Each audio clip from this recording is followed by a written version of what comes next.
ఈ ప్రపంచంలో అత్యంత శక్తివంతమైన శక్తి ఏమిటి అంటే అది మహిళ. మహిళ అంటే కేవలం ఒక వ్యక్తి కాదు. ప్రేమ, త్యాగం, సహనం, ధైర్యం అన్నీ కలిసిన శక్తి. మహిళా దినోత్సవం అంటే ఈ ఒక్క రోజు కోసం కాదు. శతాబ్దాలుగా మహిళలు చూపించిన ధైర్యానికి గుర్తు. మన సంస్కృతిలో మహిళలకి చాలా గొప్ప స్థానం ఉంది. మన పూర్వీకులు చెప్పారు. యత్ర నార్యేస్తు పూజ్యంతే రమంతే తత్ర దేవతాః. అంటే ఎక్కడ మహిళలను గౌరవిస్తారో అక్కడ దేవతలు నివసిస్తారు అని. అందుకే మనం మహిళల్ని అమ్మగాను చూస్తాము, దేవతగాను భావిస్తాము. కానీ చరిత్రలో మహిళల ప్రయాణం అంత సులభంగా లేదు. ఎన్నో కష్టాలు, ఎన్నో అడ్డంకులు, అన్యాయాలు, కానీ మహిళలు ఎప్పుడూ తగ్గలేదు. మన పురాణాలలో కూడా మహిళల గొప్పతనం కనిపిస్తుంది. సీతమ్మని తీసుకుంటే ఆమె జీవితం సహనం, ధర్మానికి ప్రతీక. ఎన్ని కష్టాలు వచ్చినా తన ధర్మాన్ని విడిచిపెట్టలేదు. ద్రౌపది అన్యాయాన్ని అంగీకరించలేదు. ఆమె అవమానం మహాభారత యుద్ధానికి కారణమైంది.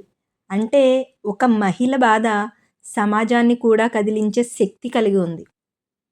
వేదకాలంలో గర్గి అనే మహిళ గొప్ప తత్వవేత్తగా నిలిచింది. ఆ కాలంలోనే ఆమె జ్ఞానం ప్రపంచాన్ని ఆశ్చర్యపరిచింది. అంటే మహిళా శక్తి ఇప్పటి విషయం కాదు, వేల సంవత్సరాల చరిత్రను కలిగి ఉంది. భారతదేశ స్వతంత్ర పోరాటం గురించి మాట్లాడితే మహిళల పాత్ర మర్చిపోలేం. ఝాన్సీ లక్ష్మీబాయి, ఆమె ధైర్యం చరిత్రలో చిరస్థాయిగా నిలిచిపోయింది. బ్రిటిష్ సైన్యం ఎదుట ఒక చేతిలో కత్తి, మరొక చేతిలో తన బిడ్డతో యుద్ధం చేసింది. ఆమె మాటలు భారతదేశం ఎప్పటికీ గుర్తుంచుకుంటుంది. ఒక్కటే చెప్పింది ఆమె, నేను నా ఝాన్సీని ఇవ్వను అనే మాట. ఆమె ధైర్యం అనేక మందికి స్ఫూర్తినిచ్చింది. సరోజినీ నాయుడు, ఆమెని నైటింగేల్ ఆఫ్ ఇండియా అని పిలిచేవారు. ఆమె కేవలం కవయిత్రి కాదు, ఆమె గొప్ప నాయకురాలు. స్వతంత్ర పోరాటంలో మహిళలు కూడా ముందుకు రావాలి అని ప్రోత్సహించింది. అరుణా అసఫ్ అలీ క్విట్ ఇండియా ఉద్యమంలో జాతీయ జెండా ఎగరవేసి అనేక మందికి ధైర్యం ఇచ్చింది. స్వతంత్ర పోరాటం పురుషులే కాదు, మహిళలు కూడా చేశారు. ఇప్పుడు కాలం మారింది, సమాజం మారింది. ఈరోజు మహిళలు ప్రతి రంగంలో ముందున్నారు. అంతరిక్షంలో కూడా. కల్పనా చావ్లా చిన్న పట్టణం నుంచి అంతరిక్షం వరకు వెళ్ళిన మహిళ. ఆమె జీవితం ప్రతి అమ్మాయికి స్ఫూర్తి. ఆమె చెప్పిన మాట చాలా గొప్పది. మీకు మీ కలలను అనుసరించే ధైర్యం ఉంటే అవి నిజమవుతాయి అని. క్రీడలలో కూడా మహిళలు ప్రపంచాన్ని ఆశ్చర్యపరుస్తున్నారు.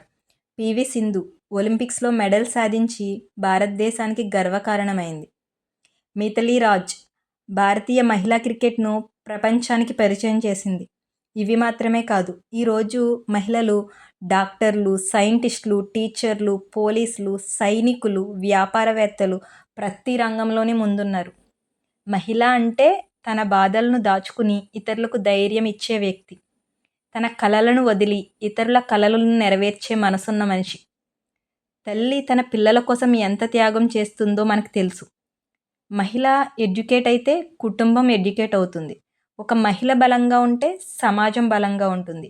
ఈరోజు ప్రపంచం వేగంగా మారిపోతుంది. మహిళలు కూడా తమ కలలను నెరవేర్చుకోవాలి.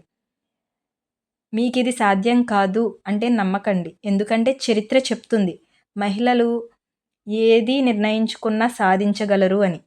మీ కలలను నమ్మండి, శక్తిని నమ్మండి, విశ్వాసాన్ని పెట్టుకోండి. అందరికీ హృదయపూర్వక మహిళా దినోత్సవ శుభాకాంక్షలు.